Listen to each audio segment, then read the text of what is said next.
are going to lead us to the Kampala City Festival, which had been scheduled a pre-independence event. Our pre-festival activities have not only set the tone for the celebration, but they have also reminded us of who we are as a city, what we can achieve when we put our hands together for the. As I said, we've had a number of pre-festival activities, and I would like to tell you some of them and the experiences we have drawn from the different activities.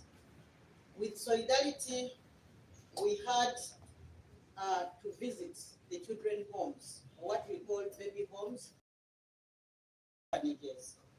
And we also visited the reception centers, which are in the jurisdiction of Kampala. We reached out to children in various institutions, and this was on 24th and 26th September. These home orphanages include Naguru Reception Center in Nakawa. We visited Hope for Justice Children's Home in Machinge. We visited Sunny Babies Home in Rubaga. We visited St. Teresa Babies Home and the Zambia Babies Home, both in Machinge. We also learned that those are the only homes we have in Kampala, despite the immense need to have them widespread in all our divisions. We sat with these children, we shared a smile, we delivered essentials donated by our staff, schools, and market vendors. We also had the Rotary clubs join us to do this work. The message was clear. Before the music began at Kololo, Kampala must first care for its vulnerable people, and communities ought to take off time to visit these homes, to adopt and foster some of these children. They need our support, they need our care.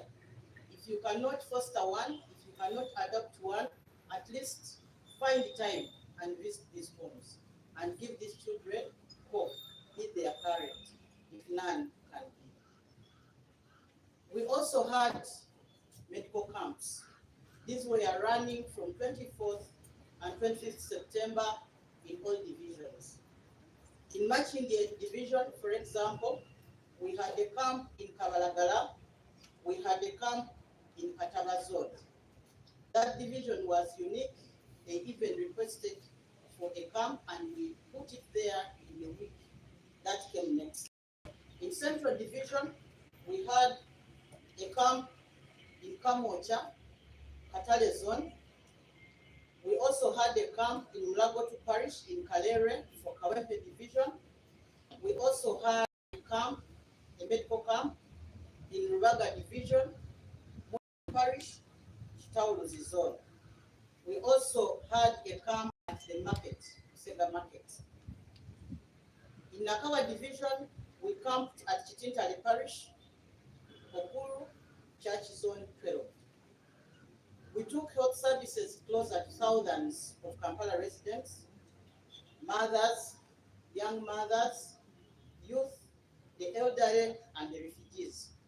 The services we provided included immunization, HIV, counseling and testing, family planning, nutrition assessment, TB screening, cervical cancer screening. Many people received free health care with dignity.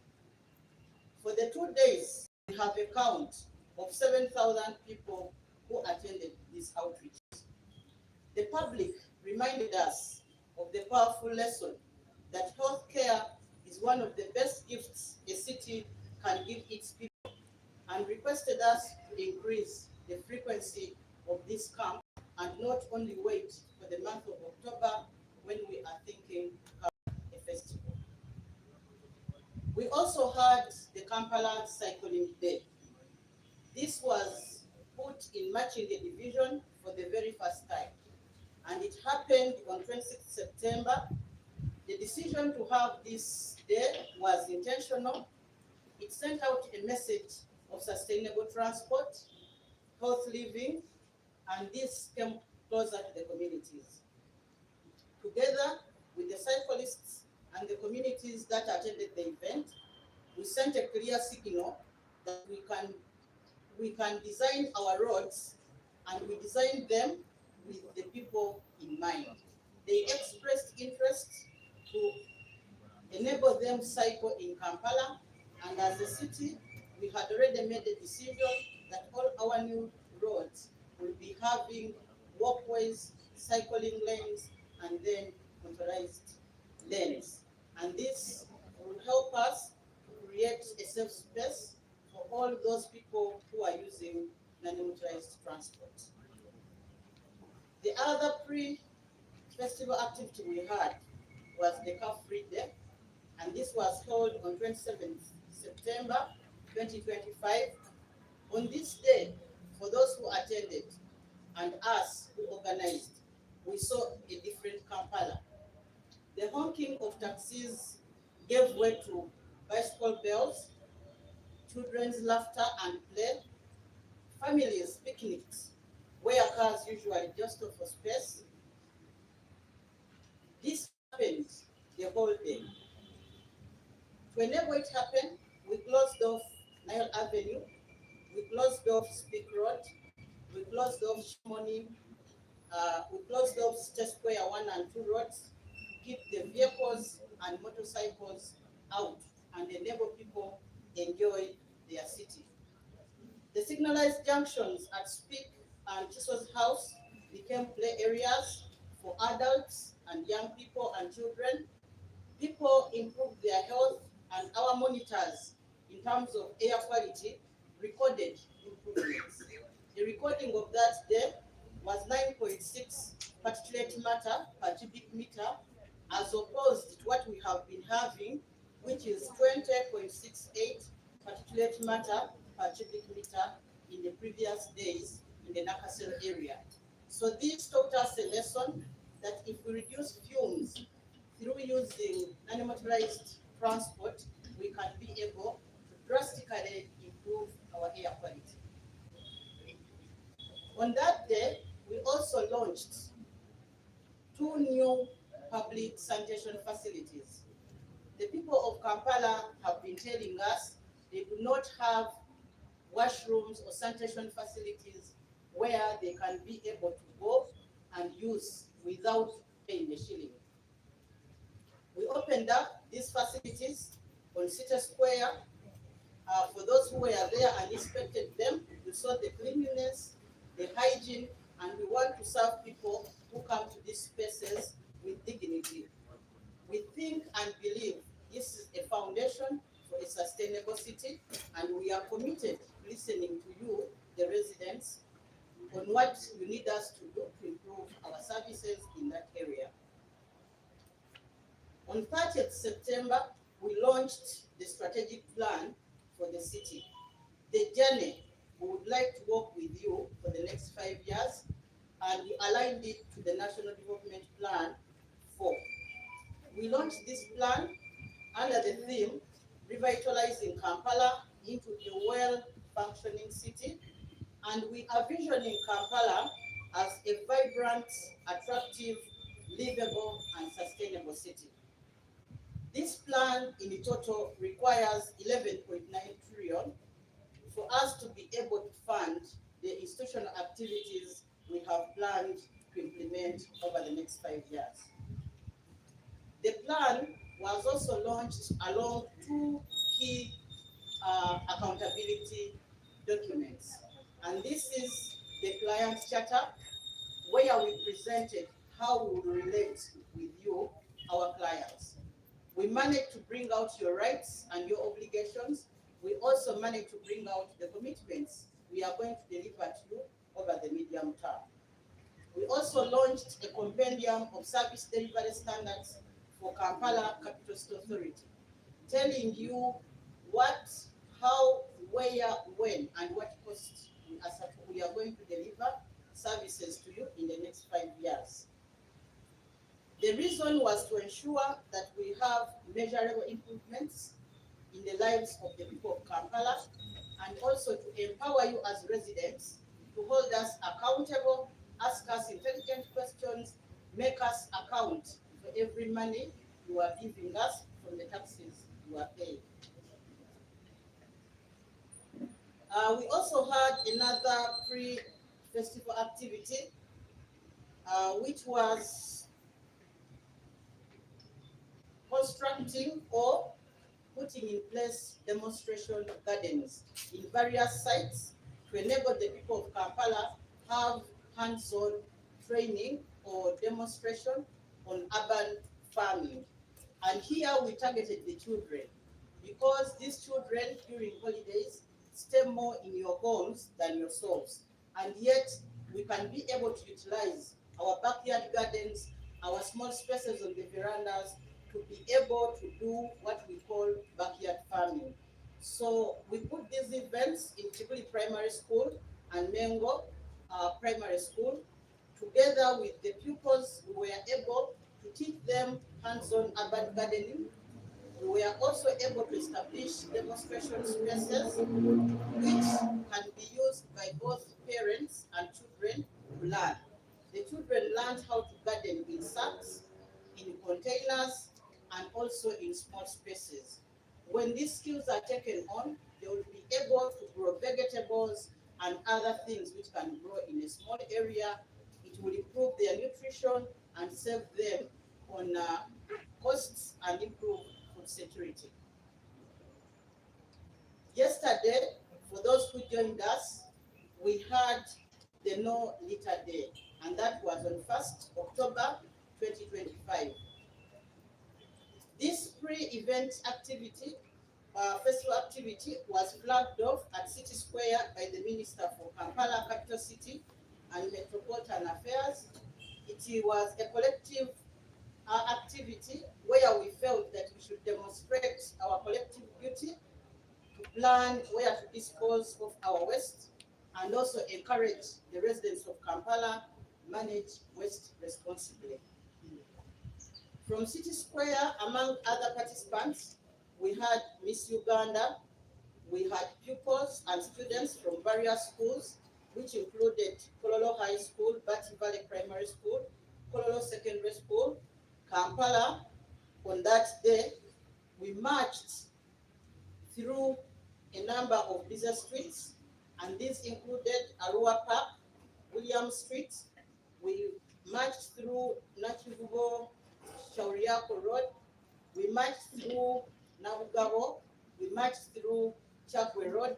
We marched through Chiseka Market. We were not only marching, we were picking every litter we found on the way to demonstrate to the communities that we should be able to dump responsibly. Don't litter. Ensure that you pick whatever is around you and put it in the dust bins or litter bins we have provided in Kampala. The message we carried included sensitization on waste segregation at source, proper waste management, and how to make money out of waste through getting what is recyclable, what is usable, and putting it to different use. To spread the impact further, these similar no litter activities were replicated in all our 5 divisions. We had Kabugube Parish in Central Division. We had a no litter activity in Chimumbasa Zone, Kamocha in Kawempe Division. We had another no litter activity in Gaba Market in Machine Division. We also had another activity in Banda in Nakawa, and then Kaboa Parish in Ubaga Division. These ones were well subscribed, and we thank all those people who contributed to cleaning our city. The last pre-festival event we are going to hold will be on Friday, 3rd October 2025. And here we are going to green Kampala. As part of our greening initiative, we are going to plant trees along Nile Avenue. We are going to supply fruit trees to schools across the city. The effort goes beyond beautification. Trees clean our air, they provide shade, they cool our streets and protect our environment. By planting trees along Nile Avenue, we are restoring Kampala's iconic corridors into a true green lung for the city. Why did we choose spruce? We are saying this time, other than planting palm trees, other than planting acacia, we are planting fruit trees. And to be specific, we are planting avocado trees. We are teaching our generation the true value of protecting our environment. These fruit trees in particular will provide both nutritional and practical lessons in the sustainability campaign. Each tree planted is an investment in a healthier, greener Kampala for our children and generations to come. We would like you, when we plant these trees, to support the initiative and protect the trees we have planted. During these activities, we learned a number of lessons, which I would like to share with you. We have learned that Kampala wants more regular car-free and cycling days. The people of Kampala want space where they can breathe, where they can exercise, and where they can connect. But most importantly, infrastructure to promote the non-motorized transport, and we are committed to provide for that in the next 5 years.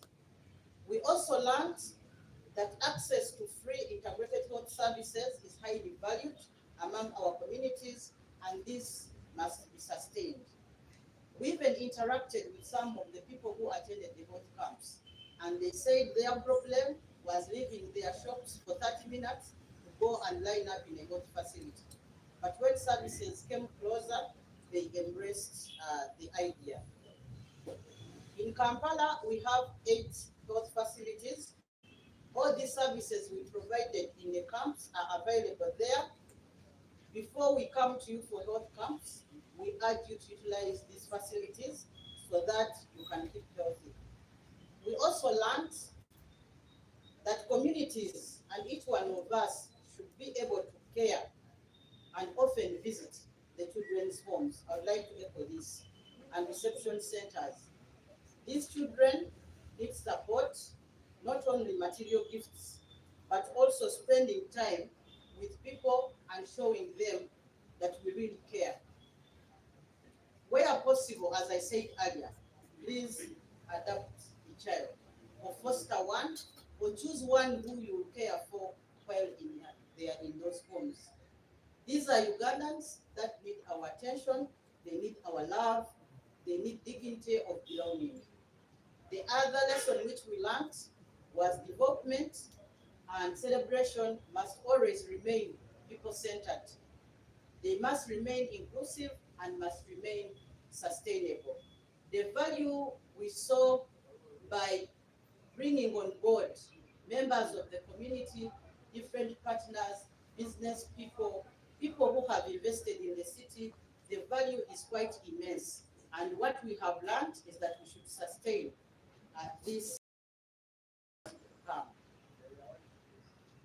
Now, the final, the Kampala City Festival. This was scheduled to take place as a pre-independence event, as I said earlier.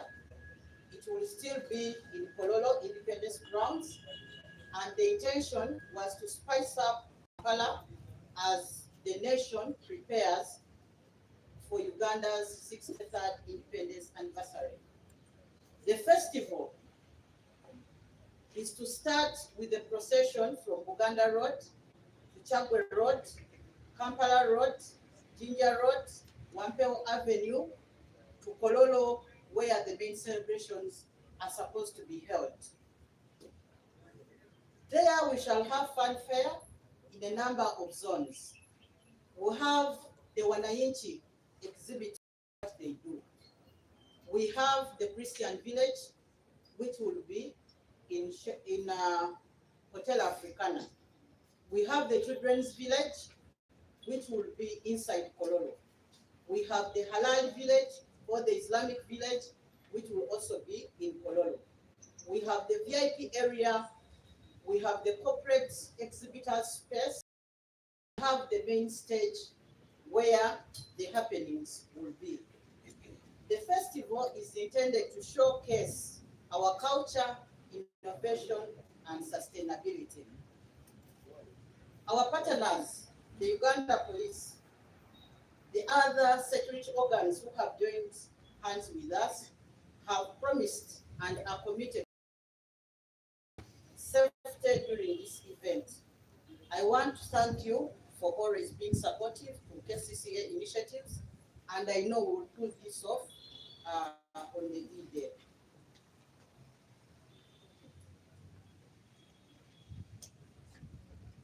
I would like you to listen carefully now.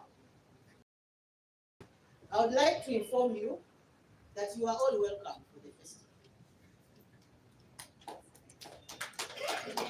I would like to inform the general public, our sponsors and exhibitors, and city residents, and those who are coming from beyond Kampala and beyond Uganda, that we have been guided that to provide adequate preparation for the independence celebrations, the Kampala City Festival has been shifted from 5th October to 12th October.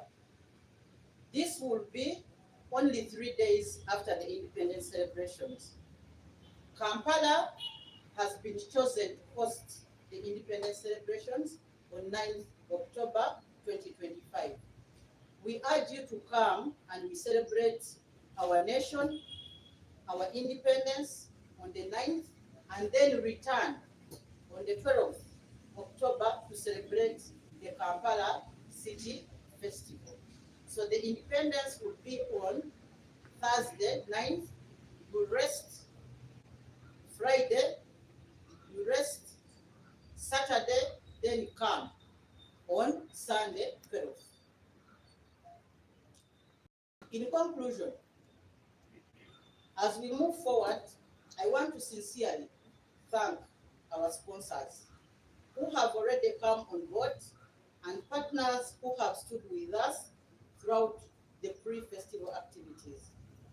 The list is very long, but allow me to thank the business community, the schools, the market vendors, the health institutions, and the civil society. And then our great partners, the media. This information would not have reached that far if it was not for your effort. You have supported us and you have informed the communities. Thank you so much. We also want you to immensely inform the community of the change of date, but everything we have planned for the festival remains the way it was planned. Your contribution to this is proof that we can work together. It is proof that Kampala can shine brighter if we join hands. Please keep coming to us for sponsorship, for support, and also carrying the message that Kampala will be very live on 12th in Kololo. I want lastly to invite you again, the residents of Kampala, our partners, our visitors from outside Uganda, the friends of Kampala, let us meet on October 12th at Kololo Independence Grounds. We should celebrate together under the theme, Innovation, Culture, Sustainability. We will showcase our very best, which is the city of Kampala. Thank you so much. I have said this for God and my country.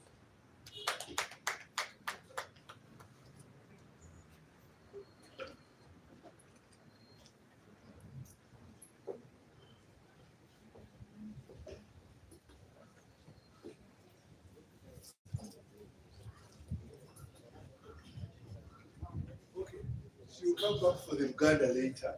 Yeah? So let's have Comrade Usoki.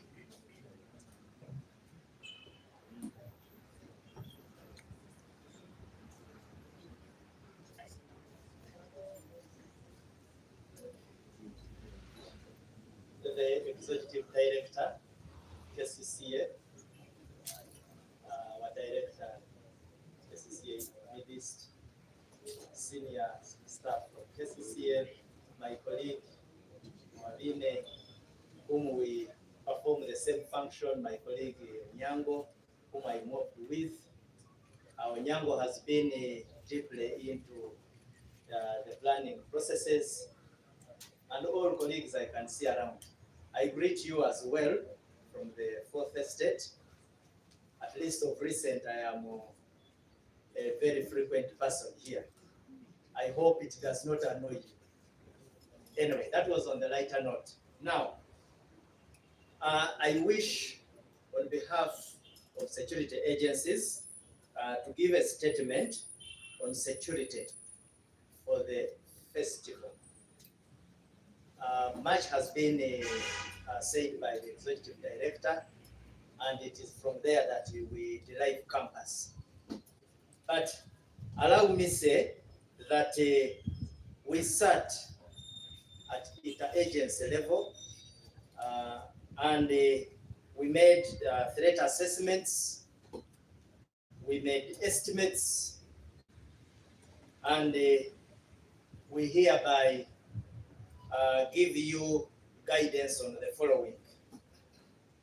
Or what I would that we urge the population to come in numbers, but adhere to the following. One, use of designated entry and exit points to avoid entering through unauthorized approach and entrances. We usually encourage that a venue ordinarily is going to be cordoned for security reasons. Now, we do not usually see any reason why you should use panyas or try to attempt to enter the entire festive conference through undesignated points, because it compromises security and it puts you into a collusion with the officers we deploy around the perimeters. So that one usually we give it whenever we are organizing security for activities that have access control. Just the other point to take note of is that there will be access control measures. The ED has invited everybody, but when you are coming, know that we shall subject you to a security check. What does this usually mean? What are you carrying with you? You need to avoid the carrying of dangerous and unauthorized weapons. You find somebody has carried a panga, a knife, and we end up confiscating it. And then you find that one also is a quarrel. Hey, I can't no. Do not come with unauthorized. There are people of recent, you know, some of these things we must mention them. There are people even who carry handcuffs. You find somebody carrying pepper spray. Yes. Sometimes when we make checks, these are some of the things we come across. So it is the role of security on such occasions to tell you ahead of time. The other point is that when seeking for guidance and direction, make use of marshals, security officers, and designated persons for direction. Why do we say so? In events like these ones, there are those who want to give people direction for ulterior motives. So sometimes you need also to take precaution. You can get a challenge, you want to be directed somewhere. Feel free, make use of the people who have been designated to give direction. You may be interested in knowing where a certain zone is. Please make use of us. We are readily available, and this is what we are supposed to do. And we feel proud in doing it.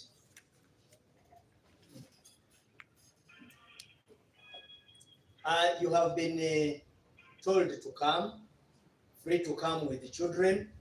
Give children an opportunity also to enjoy this kind of occasion and celebrate their city, but take good care of them. Because at the end of the day, we don't want to register situations where you abandon your child and the child ends up at a police station and then you get agitated, you can't find him or her. So it somehow becomes extremely inconveniencing on behalf of that parent who has brought that child with him or her. We discourage the engagement in suspicious trade deals. How? You have come for a festival. You have had the components, the enjoyment that comes with it. Now for you, you end up entering into a gold deal. They take you on the side, they abagezi. Waliwo emotoka eyagudde ng'erimu omuzungu naye kana akayinja. Sorry for diverting to Uganda for now. But why am I saying this? As an experienced police officer, we have registered those cases. We always ask the victims, you came for a festival. You have had the purpose. How did you end up going to buy gold and losing certain amounts of money that they even convinced me and I even withdrew money from my mobile money account? Most of you here may be alive to those kind of tricks, but there are those ones who can fall prey. And that's why I am here as the spokesperson of Uganda Police Force, but speaking on behalf of all security agencies. Traffic guidelines, these are very crucial. There will be a security checkpoint at Hotel Africana. I hope everybody knows where Hotel Africana is, but we shall be displaying a map as well for you to have an appreciation of where Hotel Africana is as you head towards the festival ground, that is Kololo. Now, there will be restriction. In other words, motorists will be restricted from accessing it, and they will be diverted to Ginger Road and will access Kololo via the Lugogo bypass. There will be traffic deployment, so do not get worried that at some point you can even get lost. We shall be there intentionally to ensure that people are directed well. There will be a cutoff point. By a cutoff point, still I mean that there will be a security checkpoint where there is restriction as to whether you can continue beyond it or not. So there will be a cutoff at Upper Elgon Terrace. For those people who will be wanting to use it, of course they will be knowing that they are at that terrace. And Lower Elgon Terrace. Only vehicles with stickers will access Kololo VIP parking. Of course, I'm going to talk about parking. There will be another cutoff at Katikati. Now, Katikati traffic lights, that is on Lugogo bypass. So those traffic lights where you feed into Lugogo, you feed into Kololo grounds, there will be a cutoff. So there will be limited access, restricting access to Upper Kololo Road. We shall also put a cutoff point at Prince Charles Drive and Mabua Road. Those two roads are at the upper end of Kololo grounds. So we shall restrict access around there. So motorists will access Acacia Avenue, will go through Acacia Avenue towards the Upper Kololo Road. Let me talk about parking. Parking will be at the main venue for VVIPs and VIPs accessing it from Lower Elgon Terrace and the Kololo Police Post Gate. There is a gate around there at the police post within the grounds. It even has an access point. So people will access through that. Now, by the time we designate or we classify you as a VIP or VVIP, you must have a sticker. We discourage you coming and tell us, don't you know that I'm a VIP? No, you will be a VIP in accordance with our accreditation. And that is what will inform the decisions of the officers that will be put at those checkpoints. Those outside that category, VIP and VVIP, you are catered for. Now, you will use parking spaces at City High School. It is a walkable distance to the grounds, and Kaboja Junior School.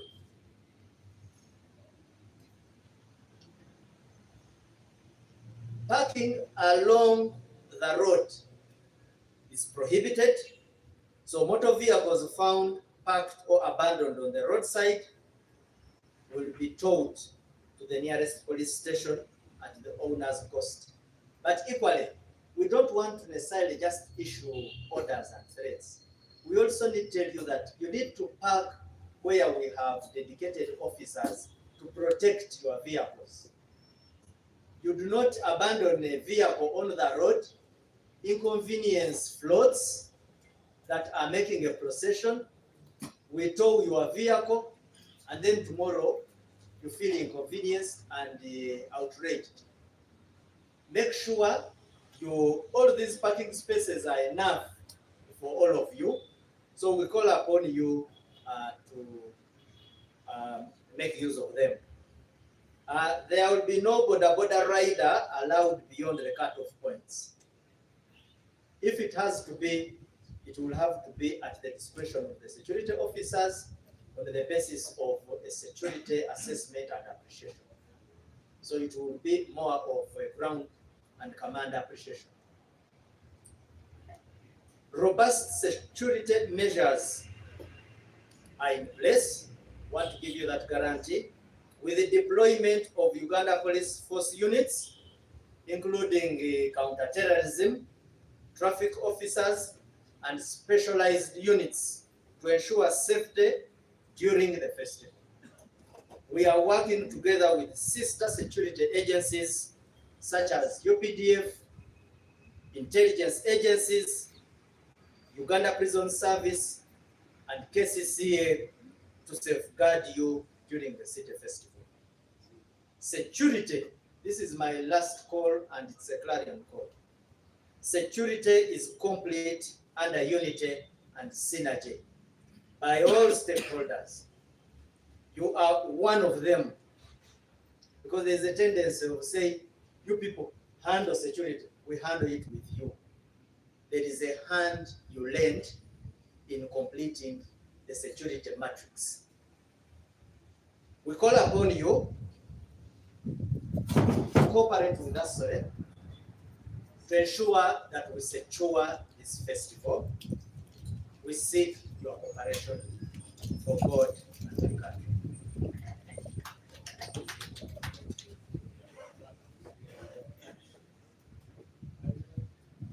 Even his security was very safe here. I think now we check on the Uganda version, and then we can go into a few questions and answers. Let's have the review come first and translate the good news into Uganda.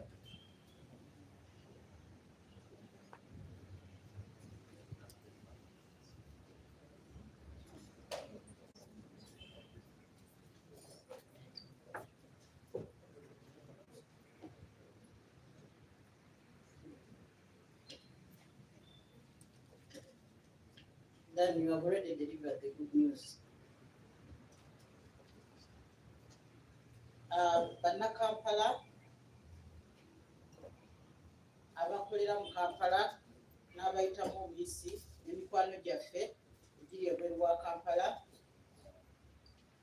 n'abo bonna abatweyunzeeko okusobola okuba nga tukola Kampala City Festival ndi musanyufu nnyo olunaku olwaleero okubanga tuzze wano okubabuulira festival etambudde etya era tuyimiridde tutya era ntegeka ki ze tulina okubanga tuba festival ennungi ku lunaku mulindwa tulina okubeera nalwo ekkololo. Nga bwe twabategeeza mu ntandikwa festival eno yakolebwa ng'egenda kubanga etutegeka okusobola okubanga tutuuka ku lunaku olukulu olwa independence era nga tuba tujaguza ameefuga gaffe ag'omulundi ogwa 63. Bwe twaliteeka festival twagamba ku luno tutuuseemu mu ngeri gye tubadde tusanyukamu nga bannakampala tukole ku ebyo ebintu ebiruma abantu abeera mu Kampala era tusobole okubanga kye tufunye mu bannaffe abatuwadde ensimbi abatuwadde obuyambi obw'enjawulo kidda mu bantu baffe ababeera mu Kampala. N'olwekyo twalina ebintu eby'enjawulo bye twategeka okukyalirako abaana bakateeyamba oba abali mu maka agakuumibwamu abaana bato bamulekwa be basudde ku nguudo be basudde mu ttooyi abaana abo abatalina mwasirizi era twagenda ne tukyalira amaka ago nga 24 n'26. Amaka ago ge twakyalira gaali mu divisions zaffe zonna 5 era amaka gonna agali mu Kampala twagakyalira. Twakyalira Sagi Babies Home, ne tukyalira St. Teresa, ne tukyalira Hope of Justice, ne tukyalira Naggulu Reception Center, ne tukyalira amaka gonna 5 twasobola okubanga tugatuukamu. Abaana abo bwe twatuukayo twayigayo ebintu bingi. Twayigayo okuba nti abaana abo baagala okwagalwa, abaana abo baagala okukyalirwa, abaana abo baagala okubaako gwe bayita maama oba taata. Era nga tubasaba abo bonna abalina obusobozi mukyalire amaka ago, abaana abo tubajjeyo tubeere nabo nga tuyise emitendera gavumenti gye yateekawo tusobole okubawa obulamu obujja, tusobole okubawa essuubi basobole nabo okubeera n'obulamu obulungi. Bwe twava eyo ne tugenda gye tuyita medical camp oba ensiisira z'ebyobulamu. Ensiisira ezo era nazo twaziteeka mu divisioni zaffe zonna 5. Twaziteeka mu Central, ne tuziteeka e Makindye, ne tuziteeka e Kawempe, ne tuziteeka e Nakawa era nga mu Magala Kataba zone, mu Central ne tubeera e Kamwokya Katale zone, e Kawempe ne tubeera e Mulago 3 parish mu Kaleerwe. Era twebaza abo bonna abajjumbira obujjanjabi buno kubanga bwe tubalamu twalina abantu bangi abajja okufuna obujjanjabi buno era abantu abo tubategeeza nti wadde bajja ku olwo amalwaliro gaffe gakyali maggule basobola okuba nga bajjayo obujjanjabi bwafuna awo kuba mu nsiisira ezo mwalimu okugema abaana, mwalimu okubuulirira abantu ku bulwadde bwa siriimu n'okubakebera, mwalimu entegeka enkola y'ekizaala gumbo b'entegeka y'okuzaala, ne mubeeramu okusomesa abaana ennungi, ne tubakebera obulwadde bwa kafuba, tubakebera obulwadde bwa kansa era ne tulaba nga abantu abasukka 7 basobola okujjumbira ennaku ez'ebbiri ze twali mu divisioni zaabwe. Kino nno kyatuyigiriza nti okukolera abantu oba okubawa saavisi z'ebyobulamu kimu ku bintu ebikulu ennyo ebisobola okuzimba ekibuga kyaffe era abantu batusaba nti twongere okuteekawo ensiisira ezo emirundi egiwerako okusinga okulinda nga tulina festival. Era ekyo muli ekibuga tugenda kuba nga tukipulaninga tukiteeke mu nkola. Twalina olunaku olw'okuvuga obugaali twaliteeka e Makindye. abantu bangi batweyungako okuvuga obugaali. Olunaku luno twaluteekawo tusobole okutegeeza bannakampala nti tusobola okubeera mu kibuga ne tutambuliramu ne tukoleramu emirimu gyaffe nga tetukozesezza nnyo bivuga oba entambula etwala ssente nnyingi. Okugeza bangi ku mmwe mwenna mulina amamotoka. Emmotoka esingayo obutono tuza abantu bameka? 4. Naye omwaka guggwako ng'otambuliramu bw'omu mu mmotoka eyo, ng'ate osobola okuba nga bw'oba oli bw'omu wakava mu ssomero wakatandika okukola, funa akagaali ko, tolina mwana, tolina mukyala, lwaki otambulira okwo? Otuyambe oleme kuleeta mukka mubi mu kibuga. Naye n'okugula nnuuwa mutuulamu abantu 7, buli ku makya ogivuga wekka n'ojja n'oddayo, tolina nakyo otisseemu.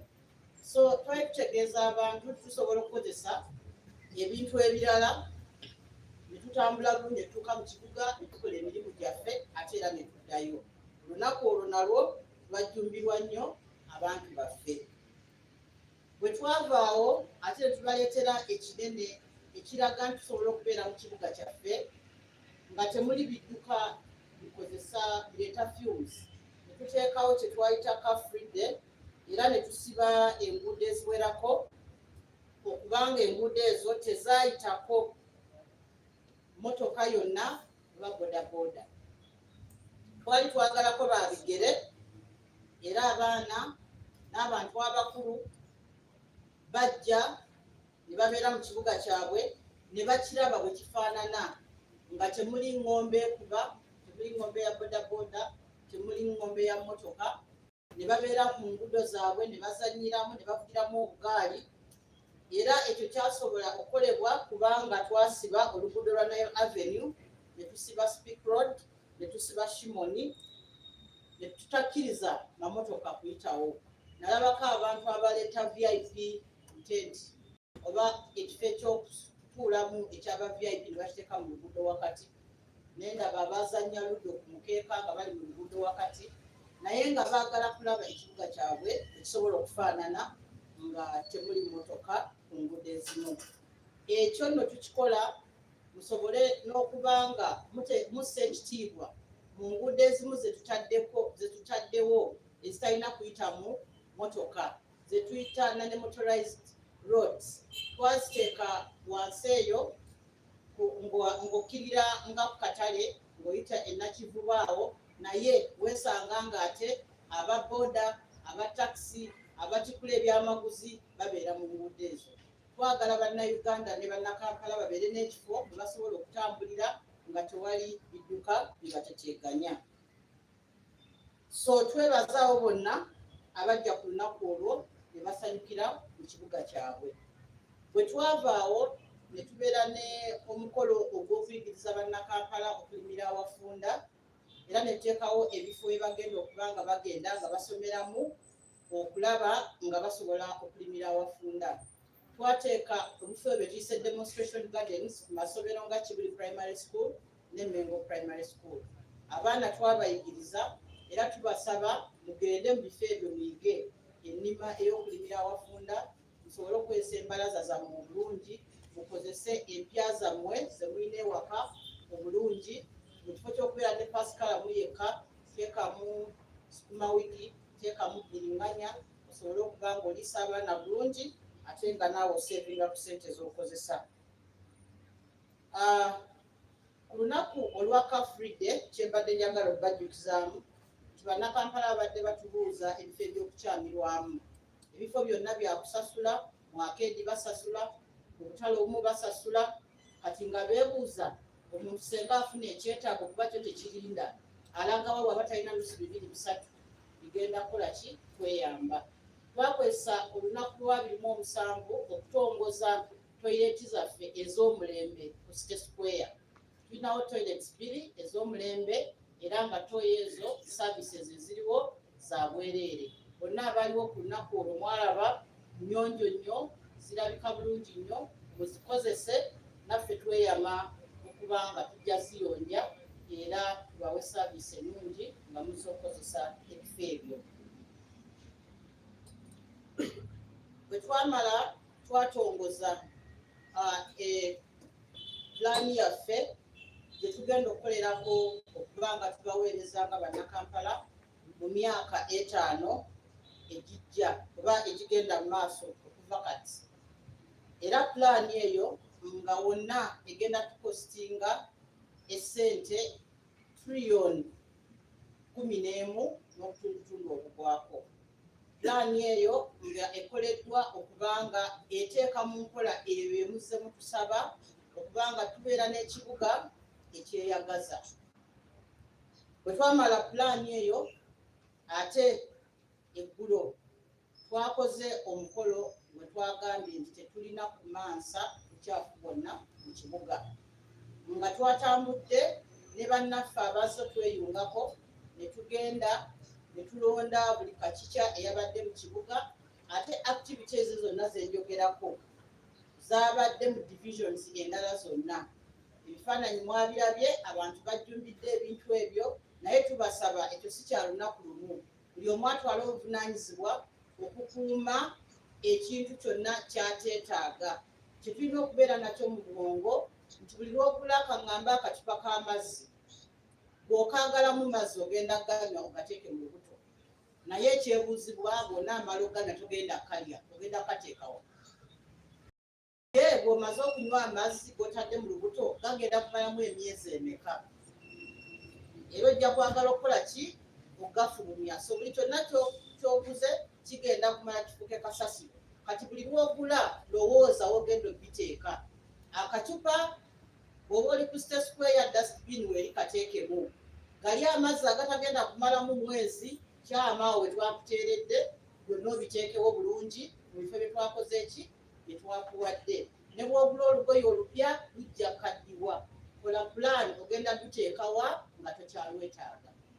Bwe tunaakola ekyo ne kitubeeramu ne tutegeera nti buvunaanyizibwa bwaffe okukuuma ekibuga kyaffe nga kiyonjo, ate ng'obuvunaanyizibwa obwo butandikira ku ggwe nange, mujja kutwanguyiza omulimu tusobole okuba nga bwe tusanga ng'ebintu ebimubiteresa ate mubyawudde, kitwanguyira okubitwala gye birina okubeera. N'olwo olunaku twebaza bannakampala ababadde ku State Square, Arua Park, Nabugabo, Shauri Yako, Kiseka ne Kagugube bwe twamalidde n'abo ababadde mu divisions ez'enjawulo. Mwakoze omulimu gwa ttendo, mwebale kujjumbira activities ezo. Kaakati tusigazza activity emu etutuusa ku festival, era nga y'ey'okuba nga tusimba emiti mu kibuga kyaffe Kampala. Mujja kwebuuza ekibuga kyonna munaakijjuza miti? Emiti egyo gye tugenda okusimba tulina ensonga lwaki tugisimba. Gituyamba okuwa ekisiikirize mu kibuga kyaffe, gituyamba okukuuma ekibuga kyaffe nga tekyokya nnyo, nga embeera erimu naawe osobola ogibeeramu, tekyokya nnyo ate tekinyogoga nnyo. Kituyamba okwongera ku bulungi bw'ekibuga kyaffe. Naye ku luno tugambye nti tusimbye emiti egy'enjawulo, ne tusimba ebisansa, ne tusimba kalituusi n'ebirala. Naye kuno tukoze eki ekyenjawulo. Tugenda kusimba okusingira ddala emiti gya bibala, nga tugenda kusimba emiti gy'ovakedo mu masomero gaffe ag'omu Kampala. Tusobole okuba nga omuti gutuyamba mu ngeri ziri endala ze njogeddeko, ate nga ziyamba n'okuwa abaana baffe endya ennungi. Twebaza abo abatweyunzeeko okutuwa endokwa ze tugenda okukozesa okuba nga tusimba, n'abatuwadde ssente ze tutadde mu activities ezo zonna ze njogeddeko, abatuwadde eddagala, abatuwadde obugaali obw'obwereere. Tubeebaza. Omuntu wabadde ojja buzzi n'okwasibwa akagaali kasitoba ng'omanyi okuvuga. Tubeebaza mwenna abatukoledde omulimu ogwo ogw'ettendo okusobola okuba nga festival eno ebeerawo. Kakati festival twagikola nga bwe nabagambye ng'erina kukola ki? Kubanga yeesooka etuteeke mu mood etutwala mu independence. Era tubadde muteeseganya n'ebitongole eby'enjawulo okuva lwe baatutegeeza nti independence, omukulembeze w'eggwanga yasiima esobole okubanga nayo ebeera mu Kampala. Ye tumweyanziza atwagadde olw'ekyo okubanga omukolo ogwo yagutuwa nagwo ogwa independence. Kati mu nteeseganya tuwabulwa ne batugamba ne tuwabulwa nti mu kifo ky'okubanga festival esooka then tugende mu independence, tusooke tumalirize ebikujjuko eby'eggwanga lyonna ebya independence nga 9. Bwe tubimaliriza muwummulemu, tugenda kuba Lwakuna, muwummulemu Olwokutaano, muwummulemu Olwomukaaga, ate mukomewo nga 12 omwezi gwe gumu tusobole okuba nga tulina festival yaffe gye twetegekedde okumala ebbanga. Tewali kirala kyonna kigenda kukyuka mu nteekateeka ze tukoze mu kifo bye tugenda okutegeka okuggyako olunaku lwe lukoze ki lwe lukyuse. Era tubasaba buli omu ategeeze munne, tegeeza munno, ategeeze munne, ategeeze munne nti olunaku lukyuse okuva nga 5 kati festival egenda kubeerawo nga 12 tugenda kuba lunaku lwa Sande. Byonna bye twetegese okubawa tugenda bibawa, era nammwe tubasaba mujje munyumirwe ekibuga kyammwe mulabe bye tubategekedde tusobole okuba nga tubeera ne festival ennungi.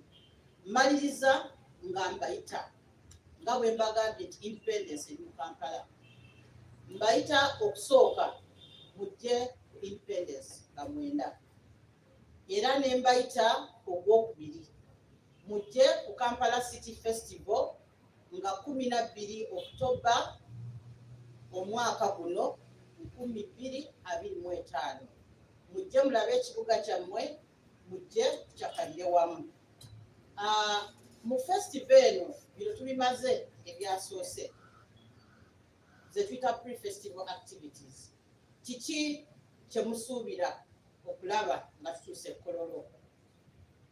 Tugenda kubeera n'okutambula ku nguudo zaffe. Nja kusaba mwannyinaze Lushoke ajja bannyonnyola engeri gye tugenda okutambulamu ku nguudo zaffe, era na ntegeka ki gye tukoze okuba nga tubakuuma nga tewali kibateteeganya. Nze ngenda kutandika nga tuyingidde Kololo. Bwe tumala okutambula ne tuyingira Kololo, biki bye tusuubira okusangamu? Bw'oba tonnayingira Kololo nga oli mukristaayo oba oyagala kumanya abakristaayo bwe beeyisa, basinza batya na buli kimu, ogenda kukyama ku Hotel Africana bwe tuyita Zion Park. Awo tugenda okubeera ne gye tuyise Christian Village. Buli kimu ekikwata ku bukristaayo na kweyisa byonna ebikolebwa bijja kuba biri awo. Ojja kukyamira awo. Kati bw'oyingira mu Kololo munda tujja kubeeramu ne gye tuyise Children's Village. Awo abaana bwe bajja okusanga ebyokuzanyisa, bwe bajja okusanga baana bannaabwe abalina talenti ez'enjawulo, bwe bajja okusanga okusanyuka okw'enjawulo okw'abaana, okulya n'okunywa, tuyina Children's Village. Tuyina gye tuyita Culture Village mwe tugenda okulaba enneeyisa yaffe ey'obuwangwa, tusanyuka tutya, twambala tutya, buli kimu ekyobuwangwa ky'omanyi. Ate amawanga ag'enjawulo nago gagenda kujja, ne bannaffe abawangalira mu Kampala lwaba si bannayuganda nabo bagenda kubeerayo, Abazaire, Abayindi, Abasumaali, bonna Abasudani bonna bagenda kubeerayo nga boolesa obuwangwa bwabwe. Tugenda kubeera ne gye tuyita Halal Village oba Islamic Village. Era omwo mugenda kubeeramu omwoleso biki ebintu omuntu byasobola okufuna nga biri halal. Tugenda kubeerawo n'okusinza nayo. Tugenda kubeerawo n'aba imaamu ne bamasheekha ab'enjawulo abajja okubulira ku bantu baffe, n'okulaba abasiraamu basanyuka batya, biki bye balina okulya, ebiki balina kulya. Tugenda kubeera eyo n'ebyokukozesa. Stage endala tulina bannaffe abatuvujjiridde ensimbi ku mukolo guno. Packages ze twabawa zibakkiriza okubeera mu Kololo balage ebyo bye bakola. Twagamba tupromotinga Build Uganda by Uganda. Katulina emyoleso bagenda kwolesa ebintu bye bakola era bagenda kubeera n'awantu wetugamba bwe bayita corporate space exhibition bwe bagenda okuteeka ebintu byabwe mulimu mabanks mulimu NGA ez'enjawulo mulimu abakola ab'obugaali bonna abalina kye bakola mu Kampala bagenda kuteeka awo naye ate tulinayo ne group yaffe gyetwayita wananchi omuntu wa bulijjo ng'alina kyasobola okutunda ekkololo package eyo twali tugitadde ku $5,000 naye olw'okusaba bannakampala kwe baatuweereza ne bagamba bo bajja kusobola $3,000 kati tufunye abantu bangi abasasudde essente zaabwe $3,000 okusobola okuba ne space mu kkololo okutunda ebintu byabwe emicomo Rolex abagala okutunda ebintu byabwe nabo bagenda kubeera ne space bwe bagenda okwoleseza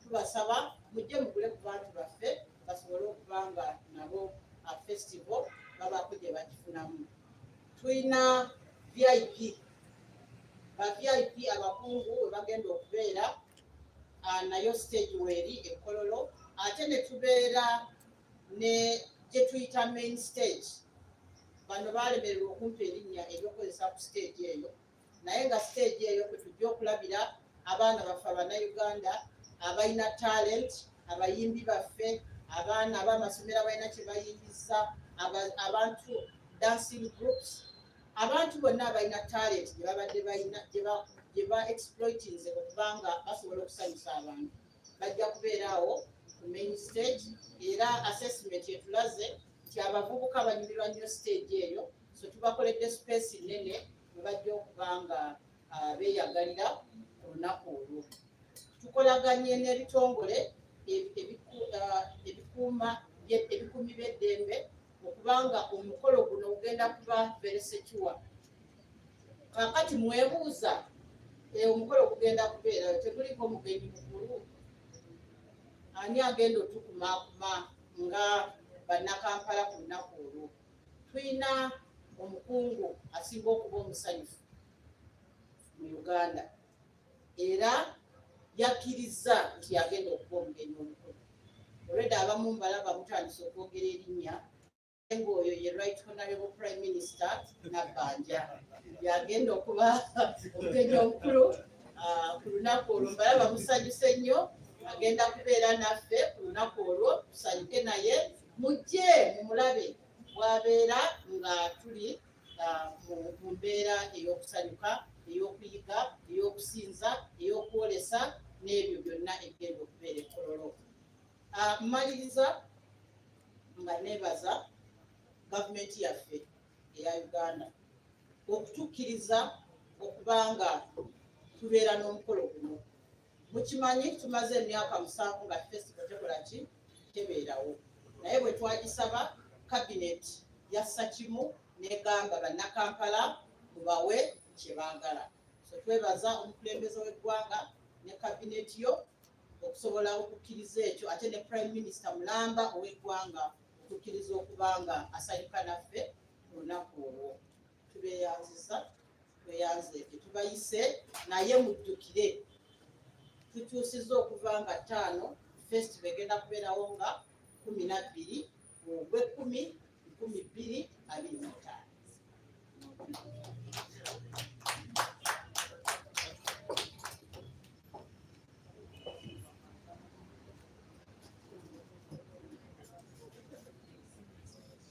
Idi tukweyanziza nnyo engeri gyo taddeyo message era tusuubira abawulira bonna abatuwuliriza n'abatulaba message mugifunye bulungi kati ngenda kuba mu bufunze nnyo nga nziramu ebintu bye nayogedde especially ebikwata ku security nga ekisooka okubategeeza n'okuba obukakafu nti nga security agencies omuli police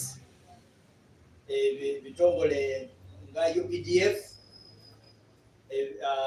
intelligence agencies fena tuli kukolegana wamu ne KCCA prison service okulaba nti nga tuli wamu ng'ekitole tubawa security egwanidde okusobola okulaba nti tutuukiriza ekigendererwa kya festival n'okubakakasa nti tujja gezaako okuwuliriza buli kimu kye muba mutusaba okulaba nti tutuukiriza omulamwa gwaffe. Nti bw'oba ne challenge yonna gwe ng'omuntu wa bulijjo azze okusanyuka, gisharinge naffe. Olusi wayinza okubaawo kati nga bwe muwulira waliwo emidaala, waliwo ki, ne bw'oba nga totegereganye na security. Tulina command structures zaffe, tulina abakulembeze, tujja kubeera ne security establishment mu Kololo n'ebitundu ebirala byonna, tulina police e Kololo, so mutweyambise. Naye nga omulamwa making sure nti tubawa obukuumi, then mmwe ebirala bijja kuba byammwe. Ye garanti ey'amaanyi twagala okubawa. Kati buno obukwakkulizo obumu buyamba mmwe bwe nasomye mu Luzungu. Kati nga tuba twetaaga ne tubategeeza nti oba tonnaba kujja manya nti tujja kukuceekinga. Oyinza okugamba naye saagala abantu bankwatako. Tukuceekinga, making sure nti oli safe n'abantu abalala bonna ababa bayingidde mu kwetaba okwo okwa festival. Ekyokubiri, maybe saakyogeddeko mu Luzungu, naye tujja kubaayo ndooza n'ebiriroliro. Kati fireworks, kasooke nkyogere mu Luzungu. For those of you, the English speakers, we shall have fireworks. Now, fireworks, of course, has an implication. It is to the interest of those who may get scared, get shocked, but it is also an advantage to those who enjoy it. So whenever there is going to be fireworks, as a protocol, we take an opportunity to inform you. We don't want you to be caught on surprise. So just take note of that. Now, twenkaraginga oba tukubiriza abantu nti bwe tuba tugambye nti mujje mu Kololo, kozesa routes ze tuba tugambye muyitemu. Bwe tuba tugambye gates yita wano, yingirira wali. Gates zo ekirungi Kololo bagizimba ekisaawe kiyina ne gates. Ate kulaki oba obuuka? So ebintu ng'ebyo abategeevu abangi tebabikola. Ne wabeerayo omu babiri abasiiwufu b'empisa, mwe mugenda okuwulira nti tulina abantu 20 mu kaduukulu nga festival ewedde, babanga abo bwe bati. Naye mulimu gwaffe ng'ebitongole bikuumaddembe okwogera ne tugamba manyi jangu mukolo teweetaaga kubuuka pani kugwamu. Ekirala ozza otya, biki by'ositudde, kulaki oba ojja n'ejjambiya ku mukolo oba akambe, stab knife. Ennaku zino waliwo b'osanga ng'atambula ne tear gas. Tear gas erina kubeera mu mikono gy'abasirikale. Juzi twawulirayo n'abatambula n'empingo. Abo bonna ogenda okulaba ebintu tubikuta. Ate ekizibu bwe tukusanga n'ebyokulwanyisa ebitakkirizibwa kuba mu mikono gy'abasivilian, tuyinza okusigaza. Ate ng'ozze kukyakala kwenjoyinga kibuga kyo, ate endingapu nga ewammwe tozzeeyo nga bakulangisa bulangisa. So ebyo ebintu ng'ebyo tuba twetaaga ne tubyogerako wano. Otherwise tulina security structure eriwo, n'entegeka KCCA gyetaddewo, wabeerawo abantu ababayamba. Mu Luzungu bwe twaliyise nga ba marshals. Kyoyinza okuba oyagala bakulagirire nkyamirawa ddagawa, kozesa abantu be tuba tutaddewo, naye temukozesa nnyo bano abagezigezi. Era abagezigezi ndooza muba mumanyi kyetegeeza. Waliwo emisango olusi gye tutera okuregisteringa nga bwe tuba tuyina ebivulunga bino ebireeta abantu abangi, n'osanga nti omuntu eyabadde azze mu kivulu ya endinza nga bamukonvinsize nti bagenda kumutuusa gold oba diamond, zaabu. You can imagine, wazze kukyakala naye ku poliisi olituwa statement nti ne sente zabadde ku mobile money bazitutte. Nti waliwo emmotoka yabaddemu abazungu ne bafuna accident, naye ne basuula akayinja ne kagwa naye kati osobola okukagula ku ssente ensaamusaamu. Bibaawo andi bw'oboze mu masanyuka gano aga festival sigala ku mulamwa. Ebirala ebyo byonna bijja kujja olulala. Awo si wogenda okugagawira ne gold. Just concentrate, enjoyinga, ffe tujja kuwa obukulu.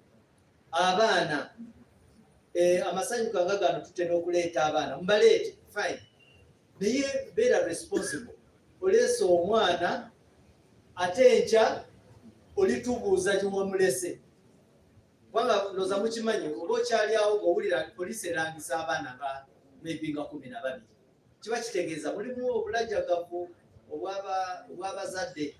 So eyo message nayo tuba twagala tukole ki? Tukibatuuseeko.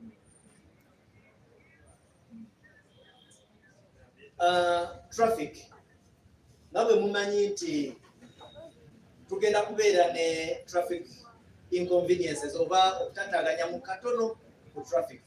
Ng'abantu abamu tubakugira oba nosanga nti tugambye nti wano atayina sitiika bweti na bweti na bweti toyitawo. Mu luzungu kye tutera okuyita cut-offs. Tusaba ekintu kimu mukitegeere. Abamanyi Hotel Africana weeri, bw'oba oyambuka okuva ku Hotel Africana ng'ojja ku kisaawe ekya Kololo, awo tujja kuteekawo checkpoint. So wajja kubaawo okutataganya abantu abamu. Naye nga bwe mulina okumanya nti bwe tuba tukola cut-offs, tutera okutuukirira abantu ababeera mu bitundu ebyo, era security eyitamu. Naye details ezo tetujja kuzoogera wano. Wajja kubaawo checkpoint endala ku Elgon Terrace ne ku Upper Elgon Terrace ne Lower Elgon Terrace. Kati ngaawo enguudo ezo abayina stickers bokka be bajja okukkirizibwa okujja ku kisaawe. Ku katikati, ebitaala bya katikati wansi eri ku Lugogo bypass, awo bwe mulabawo checkpoint za poliisi temwebuuza nti ate kiki ekigenda maaso. Tuligezaako okukola security awo. So awo nawo emmotoka tujja kuba tuzidirectinga ezaagala okuaccessinga Upper Kololo Road. Waliwo enguudo endala mwokyamira eziba ziddako okwo. Mujja kuba muziraba, tukozesa ne Kampala Road, nayo eri bw'oba otandika Lugogo bypass ku bitaala.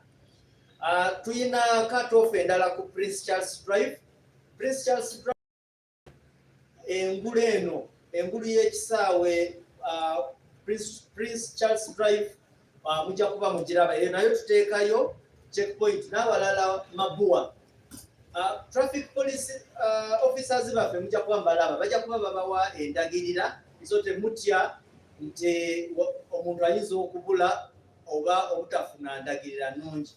Then mujjukire nti ne map eraga bino byonna byenjogerako tujja kuba tugiteeka ku mitimbagano gyaffe, so mujja kuba mubiraba. Parking, nga bwe nayogedde n'omuzungu twagambye nti parking tujja kuba ne parking ya mirundi 3, ya mirundi 2. Ba VIP oba ab'omutindo ogwesukulumyemu ne ba VIP bamu ng'abo batadde awamu, abo bajja kujja mu Kololo bapaakinge naye nga bayita ku poliisi yaffe gye tuyita Kololo Police Post Gate. Police Post eyina gate era bajja kuba babalagirira engeri gye bapaakingamu. Then abalala bonna abo bo bajja kupaakinga Kabojja Junior School. Then bajja Kabojja eri wansi nga ku that is Babiha or Acacia, John Babiha Road oba former Acacia Avenue. Then nawalala ye City High School. City High School eraganye ne bypass, Lugogo bypass. Then yonna directions tujja kuba tuzibawa bulungi ku map gye tunaabawa era temweraliikirira. Naye kye tusaba temupaakinga mu makubo. Already tubagambye tugenda kubeera ne floats. Floats by'ebimotoka bino ebinene nga birina emyoleso nga biviira ddala eri ku ku Fidotido nga bijja straight oluguudo olwo lwonna Kampala Road, Jinja Road paka ebituuka ku Airtel roundabout ne biyingira mu ki kati bwe biba bitandise okuyingira awo wonna twagala abantu bajje babirabe kubanga nagwo omwoleso ate nga Idi bw'ayogedde luno olunaku lwammwe lwa mwoleso mu Kampala naye temupakinga ku makubo then ne borders tetuzikiriza ku cut offs zonna zenjogedde tetwagala borders eyongerayo maybe bwebanga yo yanjawulo eyo eba erina okufuna clearance okuva mu security bw'opakinga obubi si nti kubanga tujja kukwata motoka yo tugitowinge nedda but because oba ogirese mu kifo awatali na security kubanga ebifo bye tudesignatinze for parking tubiwa ne security so tubasaba mugondere amateeka mukwatagane ne police n'ebitongole bikuumaddembe ne KCCA tulabe nti tutambuza olunaku olwo kubanga lunaku lw'amaanyi olw'ekibuga kyaffe ekikulu na ekisembayo kubasaba mujjukire nti security si mulimu gwa only police naye mulimu gwaffe ffenna buli muntu alina ettafaali lyateekako mwebale nnyo okumpuliriza mwebale nnyo ddala. Thank you, Mr. Museke. Now we want to limit the questions to just 4. And please keep your questions related to today's press conference.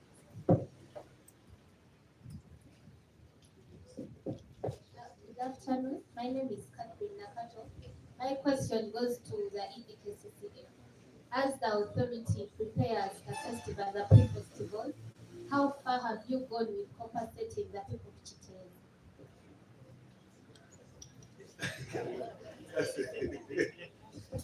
Okay. This is you take it. Nze Isa Kigongo kola ne Channel 44 njagala kubuuza Idi bw'obadde oyogera olaze abasiraamu balowoozezaako n'abakristaayo babakkiriza mu Yesu ate ffe n'amafiina baatwala Singapore na tulowoozezaako. Channel 44.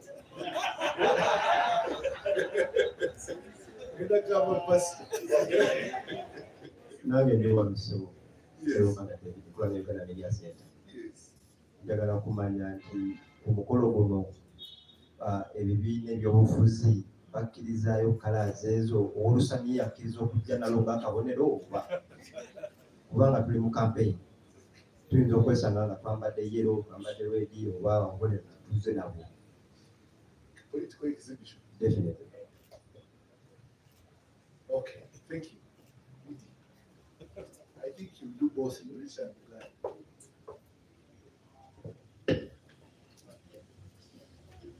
Thank you very much for the questions. Chitezi compensation. First of all, as we told you, all the activities we have done for the pre-festival are activities of passion. We could not have forgotten the Chitezi people. The last time we were here for the press conference, you remember you asked me about Chitezi, and the update I gave was that we had submitted our requests to Cabinet for approval, then we can commence with Minister of Finance to pay. Allow me graciously to inform you that Cabinet discussed the valuations which were done for the victims of Chitezi and approved compensation for them. The extract gave instructions to Minister of Finance to release that amount which was approved to KCCA for payment. Minister of Finance is processing that release, and as soon as we get it, the way we paid the livelihood restoration package, it will go directly to the victims' accounts. And we are committed to finalize with that because they need a life after the disaster. You didn't clap, cabinet approved.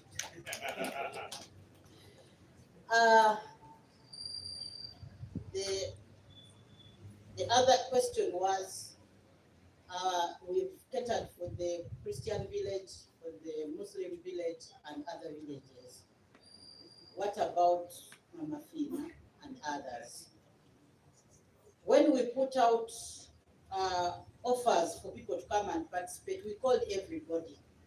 That's why we even have the cultural village. We have catered only for those who have responded.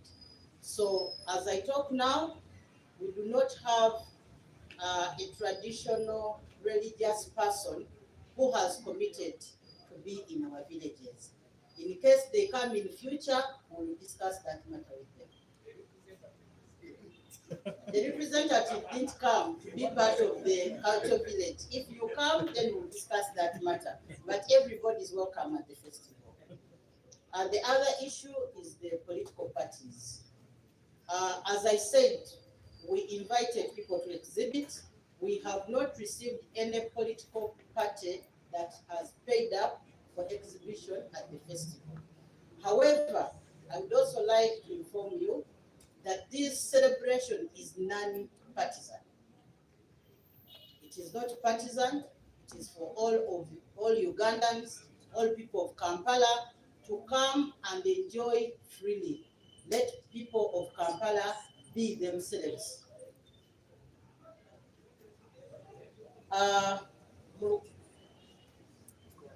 Muganda, omukyala atubuuzizza tukoze ebya festival naye abantu ab'ekiteezi okuliyirirwa kwabwe kutuuseewa.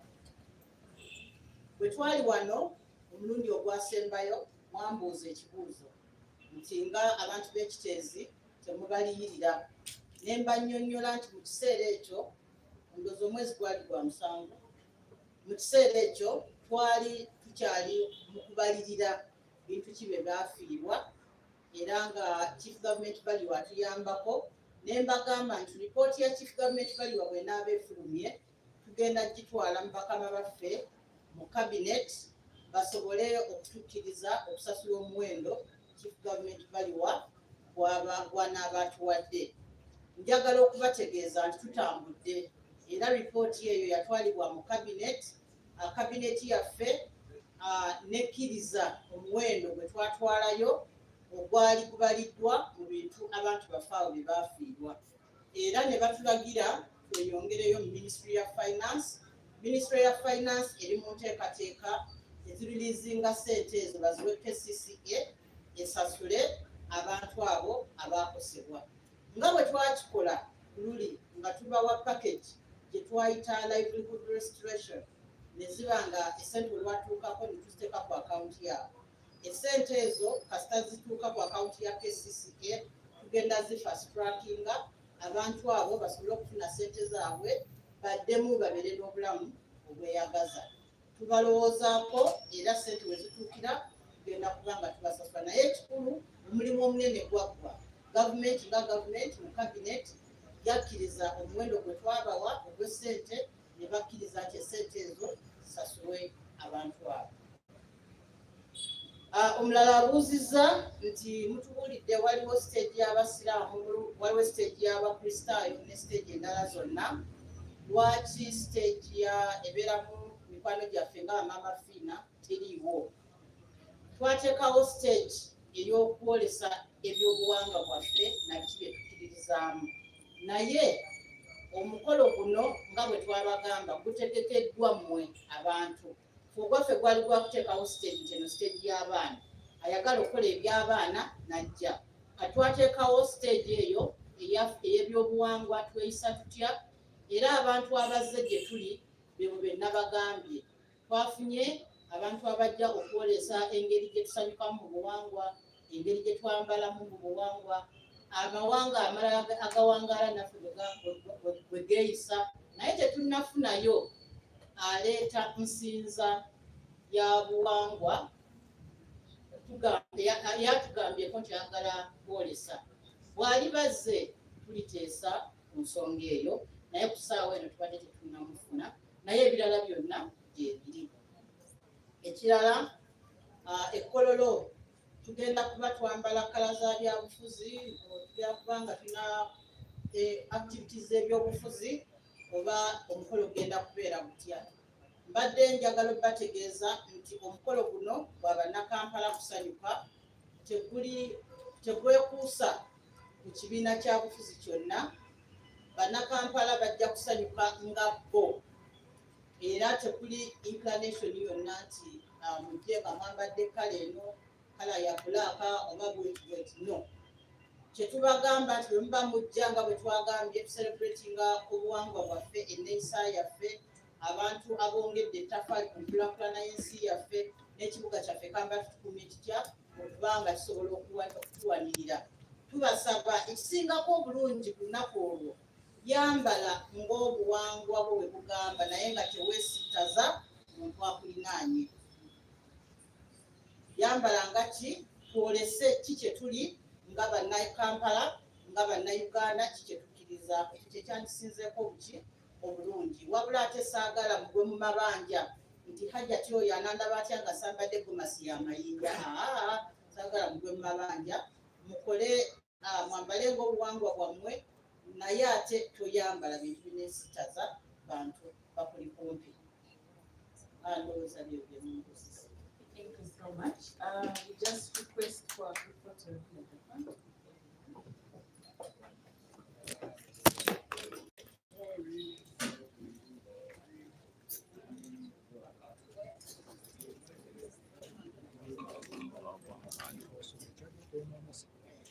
You know this. Kaja yoka puti.